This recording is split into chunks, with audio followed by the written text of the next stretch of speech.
Bienvenidas y bienvenidos a una emisión más de Aprende en Casa. Esta sesión está dedicada a las alumnas y los alumnos de segundo grado de secundaria, específicamente a la asignatura de Historia. Antes de comenzar con el tema, les invitamos a colaborar en las actividades al interior de sus hogares y a realizar trabajo en equipo con su familia durante esta contingencia. Así como a relacionarse con empatía, tolerancia y paciencia con su familia, especialmente en este tiempo. Además, las y los invitamos a tener a la mano un lápiz y un cuaderno o una hoja para anotar las ideas principales que escuchen y las preguntas que les puedan surgir a lo largo de la sesión y a que posteriormente las integren a su carpeta de experiencias.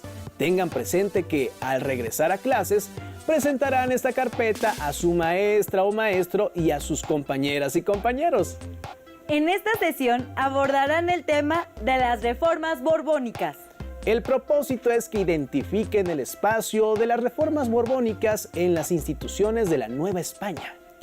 Cabe destacar que durante la segunda mitad del siglo XVIII, en España y todos sus reinos, incluida la Nueva España, se dieron cambios significativos conocidos como reformas borbónicas. Esos cambios difícilmente se entenderían sin tener en cuenta diversos acontecimientos. Así es, el primer acontecimiento fue el cambio de dinastía en España, cuando los Habsburgo concluyeron su gobierno y lo tomaron los Borbones. El segundo acontecimiento fue el surgimiento de la Ilustración y sus consecuencias en los ámbitos de la política, la economía y la cultura.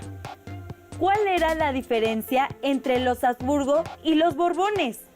Para responder esta pregunta, es preciso regresar un poco en el tiempo, cuando Carlos I de España, V de Alemania, hijo de Juana la Loca y de Felipe el Hermoso, gobernó España de 1516 a 1556.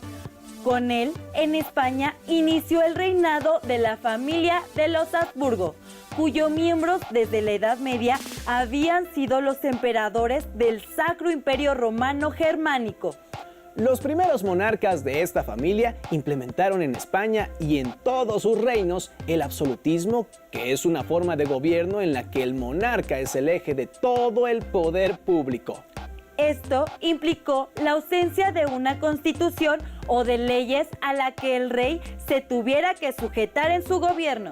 Durante los casi 2 siglos en los que los Habsburgo permanecieron en España, la norma fue la voluntad del monarca en turno, y esta se expresaba mediante cédulas y ordenanzas reales.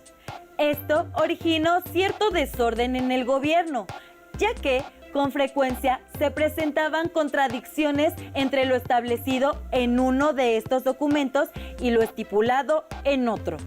En noviembre de 1700 murió Carlos II, el hechizado, quien era llamado así porque, según diversas fuentes históricas, este monarca tenía una salud precaria, corta inteligencia y esterilidad que se le adjudicaban a la hechicería.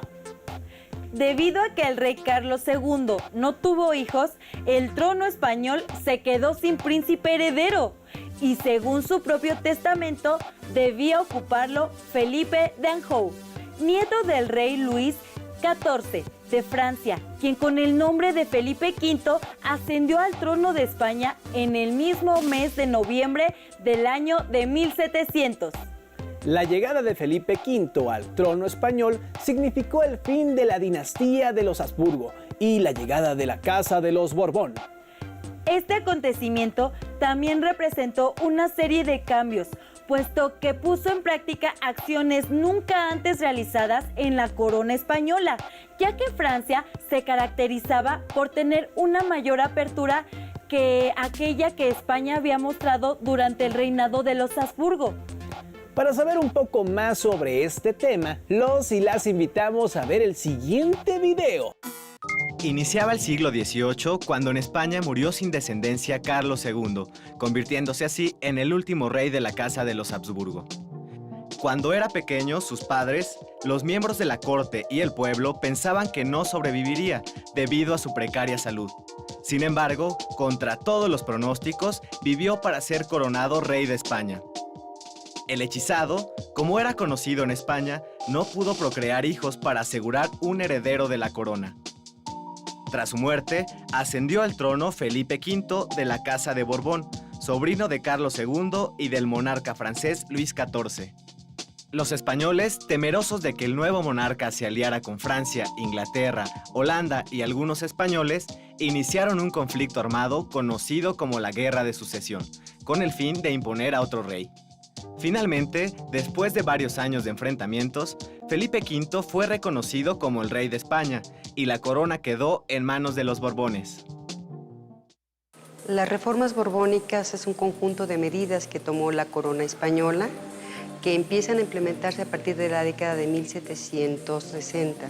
A partir de ese momento la corona asume el control o intenta asumir el control de sus territorios, de sus posiciones americanas y modifica la estructura política, económica y social de la Nueva España. Esta serie de medidas tenían como objetivo fundamental recuperar el control político de la capital española y al mismo tiempo de la Nueva España. Por otra parte, buscaban obtener el mayor beneficio posible a través de la recolección de una mayor cantidad de impuestos.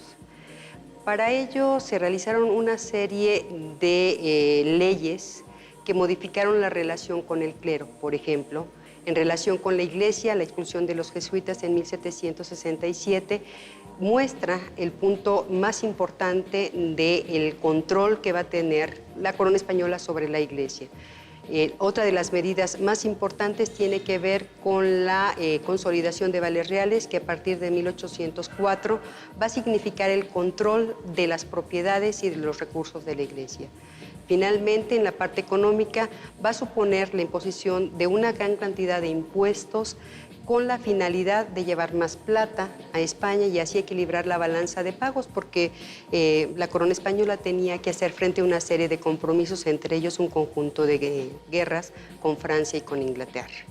Finalmente, va a significar el desplazamiento de los criollos de los puestos de poder. Y esto va a conducir en la primera década del siglo XIX a un enfrentamiento y a una crisis política. Posiblemente las transformaciones más significativas ocurrieron durante la segunda mitad del siglo XVIII, cuando la Ilustración se expandió por Francia, Alemania, Inglaterra y España.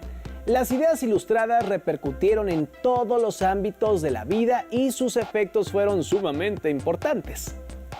Esta poderosa corriente llegó a ser distintiva del siglo XVIII y este periodo fue conocido como el siglo de las luces, porque se trató de un conjunto de tendencias intelectuales, políticas y sociales, caracterizadas por su optimismo en el poder de la razón. Nada debía escapar a esa conciencia crítica fundada en la razón y por ello la Ilustración no se quedó en el ámbito de la reflexión filosófica, sino que se incluyó en la política, la sociedad e incluso con la religión. Respecto a la política, la Ilustración dio origen al despotismo ilustrado. En las clases dirigentes surgió un ánimo ilustrado y racional que trajo reformas que buscaron la modernización de la economía, siempre bajo la mirada paternalista y autoritaria del rey. La consideración hacia el pueblo se hizo patente, pero nunca permitió que éste interviniera en los asuntos públicos.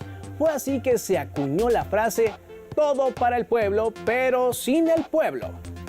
¿Cómo fue que las reformas borbónicas se aplicaron en la Nueva España? Para ahondar en este tema, acompáñenos a ver el siguiente video. A mediados del siglo XVIII, el funcionario real José de Gálvez, visitador de la Nueva España, influido por todas las ideas ilustradas como parte del proceso de control del Estado, llamado despotismo ilustrado, va a viajar a la Nueva España a poner en práctica toda esta serie de medidas que van a conducir a que la metrópoli recupere el control sobre su territorio en términos políticos, económicos y sociales. Parte de este esfuerzo va a estar vinculado con la presencia de un ejército que va a desembarcar justamente en la década de los 60 para poder controlar a la población. A finales del siglo XVIII, el Imperio Español tenía posesiones en varios continentes. Sus dominios americanos se extendían desde Nueva España hasta el Virreinato del Río de la Plata, ocupando varias islas del Caribe. En Asia, la corona poseía el archipiélago de las Filipinas. Durante todo el siglo XVII, la dinastía de los Austria dejaron o permitieron que en las colonias se desarrollaran intereses particulares. No permitían que la corona recibiera los suficientes beneficios de su posesión, en este caso de la joya más preciada que era la Nueva España. Con la llegada de los Borbones al poder, lo que se intenta es controlar a estos particulares, a estas corporaciones, con la finalidad de imponer la autoridad real por encima de estos cuerpos que habían establecido sus redes y vínculos en la Nueva España. Recuperar el poder significaba, de otra manera, limitar el poder de las corporaciones en la Nueva España, iglesias, comerciantes, pero también de las comunidades indígenas. Y esta búsqueda de control significó llevar nuevos funcionarios, hombres nuevos que condujeron a la metrópoli a la era del poder real y efectivo, y a que la Nueva España, que era un reino más de la corona española, alcanzara el estatus colonial prácticamente al ser sometida a funcionarios españoles. En ese sentido, las reformas borbónicas en términos políticos significaron la sujeción real de los territorios americanos de la Nueva España mediante el establecimiento de un control territorial con autoridades locales, que fueron los intendentes o gobernadores, que limitaron el poder del virrey. En la parte económica significó establecer funcionarios que iban a ser los encargados de la recolección de los tributos, y esto permitía a su vez el establecimiento de un sistema moderno de recaudación de impuestos, a la vez que se crearon nuevos impuestos. Por ejemplo, el del naipe, la sal, que eran insumos, por ejemplo, la sal y la pólvora fundamentales para la explotación de la plata. La recaudación por vía concepto de alcabalas, que es un impuesto a la circulación de mercancías, permitió que la corona, a finales del siglo XVIII, obtuviera una cantidad impresionante de recursos que se extrajeron de la Nueva España gracias a un sistema eficiente en términos de la política tributaria y también de la política de gobierno. La implementación de las reformas borbónicas provocó el descontento de varios sectores de la sociedad novohispana, entre ellos el de los comerciantes. Las leyes sobre libertad de comercio terminaron con el monopolio de 200 años del Consulado de Comerciantes de la Ciudad de México y sus socios de Sevilla y Cádiz. Otro golpe a este organismo fue la supresión del sistema de flotas, barcos que viajaban en grupo hacia la metrópoli. Con las reformas borbónicas, embarcaciones en solitario podían realizar el trayecto desde cualquier puerto. Como consecuencia, surgieron consulados regionales como el de Veracruz, que comenzaron a rivalizar con el consulado de la Ciudad de México. Aunque el conjunto de reformas impactaron a la sociedad novohispana a lo largo de 3 décadas, hubo entre ellas algunas que fueron más importantes. Una de ellas fue en 1767, cuando la corona decide sacar a la orden jesuita, que es la más importante de los territorios del Imperio Español. En un mismo día, en todas partes, con mucho sigilo, se ordena la salida y el embarco de los jesuitas hacia Veracruz. El impacto que va a tener esta salida va a ser muy grande, porque va a ocasionar revueltas que van a ser sofocadas gracias a la presencia del ejército español, que ha desembarcado apenas unos años antes. Enseguida podríamos hablar de otra de las medidas, la división del territorio en intendencias. ¿Por qué? Porque esta división, esta organización, al mismo tiempo que tenía como objeto el control político del territorio, va a provocar que se enraicen los intereses locales y va a ser el origen de, más tarde, los estados que se van a crear a partir de la independencia. Y finalmente, la consolidación de vales reales en 1804, que es, digamos, la gota que derrama el vaso de agua finalmente, porque significa que se obtienen cada vez más recursos de una colonia que ha sido atacada constantemente con una serie de reformas, pero también que ha visto mermados sus ingresos económicos con un conjunto de impuestos muy amplio y muy importante. A la vez que hubo reformas de carácter político y económico, hubo una serie de reformas de tipo social. Por ejemplo, las leyes de vagos de 1745 van a tener más fuerza con la intención de que la gente se dedique a trabajar. Entonces, la persecución hacia actividades que se consideran poco deseables son consideradas actitudes y condiciones de vagancia que por supuesto van a tener un castigo y la pena va a ser la cárcel, la obra pública.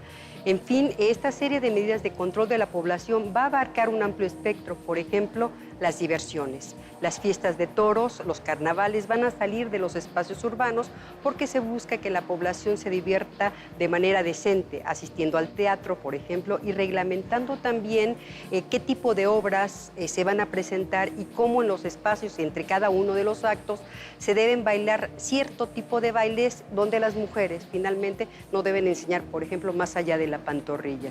Esto muestra que las reformas borbónicas constituyeron un amplio abanico de posibilidades donde la corona intentaba imponer incluso una visión moral sobre la conducta y la población. En el ámbito cultural, las autoridades reales fomentaron toda clase de instituciones renovadoras o bien las fundaron. Así, abrieron sus puertas la Real Escuela de Cirugía en 1768, la Academia de San Carlos en 1782, el Jardín Botánico en 1787 y el Real Seminario de Minería en 1792, cuyos laboratorios permitieron hacer descubrimientos mineralógicos a don Andrés del Río. El periodismo empezó a hacer intentos desde 1722, pero solamente la Gaceta de México logró aparecer ininterrumpidamente de 1784 a 1805 y fue sustituida después por el Diario de México, el cual divulgó noticias e ideas. La Ilustración entró en buena parte con el apoyo económico de la corona española, lo que implicó que las ideas que tenían implicaciones políticas fueran censuradas. Sin embargo, estas ideas se diseminaron de todas formas. Las noticias políticas fueron leídas por clérigos y funcionarios. La vigilancia de la Inquisición quedó burlada y el orgullo criollo subrayó el amor por lo propio, con un interés por la antigüedad indígena o la historia colonial. Todas las obras exaltaron orgullo por su suelo, por la Nueva España y por su gente. Por ejemplo, el sacerdote jesuita Francisco Javier Clavijero consideró a los indígenas tan capaces como los europeos y desmintió las ridículas teorías ilustradas sobre la naturaleza americana. ¿De qué otras maneras impactaron las reformas borbónicas en la Nueva España? Las y los invitamos a ver el siguiente segmento audiovisual para responder esta pregunta. Los Borbones llevaron a cabo una reorganización administrativa y territorial de Nueva España. Al dividir el territorio en intendencias, buscaron tener mayor control sobre la colonia y, al mismo tiempo, restar poder al virrey, implantando la figura del intendente. José de Gálvez, cuando llegó a la Nueva España en 1767, trató de imponer el sistema de intendencias, que era una división del territorio. No pudo, le costó mucho trabajo. 20 años después, en 1786, logró que se decretara la Real Orden de Creación de las Intendencias. Se crearon 12, es decir, el territorio del virreinato de la Nueva España fue dividido en 12 espacios jurisdiccionales que tenían un intendente que hacía las veces de las funciones del virrey en cada uno de sus territorios. El poder que tenía el virrey sobre todo el territorio de la Nueva España se divide y ahora van a ser los intendentes a partir de 1786 quienes van a ejercer las funciones del Ejecutivo en su territorio. Con esto le quitan el poder al virrey al mismo tiempo que someten a los ayuntamientos o cabildos a la jurisdicción del intendente. La otra parte importante es la función económica. Se crean cajas reales especiales para la recolección de los impuestos y de esta manera el virrey pierde el control político que ejercía sobre todo el territorio y también pierde el control del poder económico en la medida en la que va a haber funcionarios locales encargados de la recolección de impuestos. Desafortunadamente, a la muerte del visitador de Gálvez, el virrey reasume el control de la parte fiscal, pero no de la parte política. Esto va a provocar la autonomía regional y la vinculación de intereses particulares en cada una de las 12 intendencias en las que se divide el territorio. La política reformista y los Borbones transformó mecanismos de organización profundamente arraigados en la economía, la administración, el fisco y las relaciones sociales. Ante estas, surgieron resistencias y oposiciones por parte de los diferentes sectores de la sociedad que se vieron afectados por su implementación. Recuerden que los criollos eran aquellos que nacieron en la Nueva España de padres españoles. Mientras que los peninsulares eran los españoles que nacieron en la península ibérica, es decir, en España, y que iban a trabajar a la Nueva España. El reformismo borbónico hizo mucho para fortalecer el sentimiento criollo, porque tanto las instituciones que se crearon en esa época como los altos cargos burocráticos únicamente podían ser dirigidos por los peninsulares. Por lo cual, los criollos se molestaron, ya que a ellos solamente se les daban oficios de ayudantes. 1808 y 1809 fueron los últimos años borbónicos y fueron difíciles, pues el virreinato perdió su solvencia económica y además hubo sequías, lo que provocó el descontento social. Como remedio contra la desigualdad, los criollos humanistas propusieron acabar con el sistema de tutela para los indígenas, hacer a todos iguales ante la ley y repartir las tierras de las comunidades indígenas. Contra el despotismo político apoyaban la doctrina de la soberanía popular. Contra la dependencia fundamentaron la necesidad y las ventajas que le acarrearía a la Nueva España el separarse de la Vieja España. Comenzaron a haber levantamientos en distintos lugares de la Nueva España. Por ejemplo, en Michoacán hubo un intento frustrado de revolución liberal en el año de 1808. Con todo y este final tan complicado, el periodo de las reformas borbónicas enmarcó un auge económico y cultural que no se volvió a ver en los siguientes 100 años.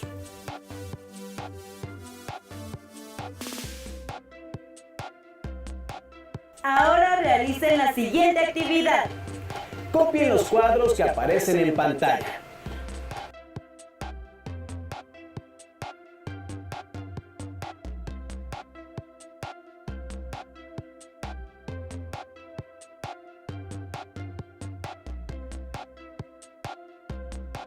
Completen los cuadros con información sobre los cambios en materia político-administrativa y económica que impulsaron las reformas borbónicas.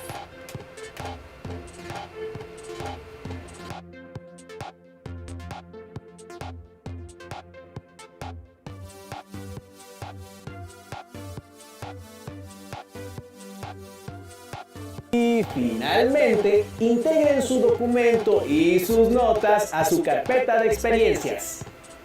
Si tienen la oportunidad de leer el libro La Nueva España de Antonio Rubial, podrán conocer más sobre las reformas borbónicas. Les sugerimos invitar a su familia a comentar sobre este tema y a compartir sus inquietudes. Además, les recordamos que ante esta contingencia es importante crear relaciones empáticas con su familia, considerando la paciencia y la tolerancia. Con esto llegamos al final de esta sesión, pero los y las invitamos a continuar con la programación de Aprende en Casa. ¡Hasta la próxima!